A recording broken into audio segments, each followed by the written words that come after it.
Questa macchina è un strumento di taglia computerizzato che mi permette di realizzare una vasta gamma di progetti, dalle forme più semplici alle creazioni più complesse.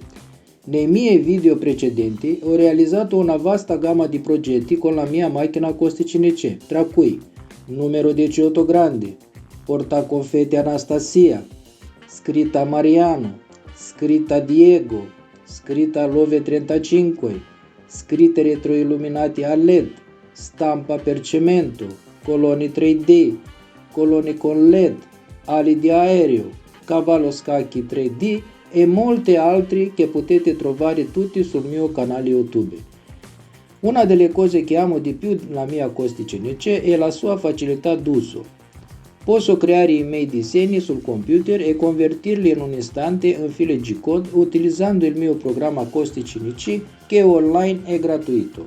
È come avere un laboratorio di fabbricazione digitale a portata di mano. Mi piacerebbe sentire cosa ne pensate della mia macchina Costicini C e se avete domande o suggerimenti per futuri progetti. Lasciate un commento qui sotto e sarò felice di rispondere. Grazie mille per aver guardato questo video e per essere parte della mia community di appassionati CNC. Non vedo l'ora di condividere più progetti e idee con voi. Se vi è piaciuto questo video non dimenticare di lasciarmi un mi piace e iscriverti al canale per rimanere aggiornati alle tutte le mie avventure con la macchina Costicini C.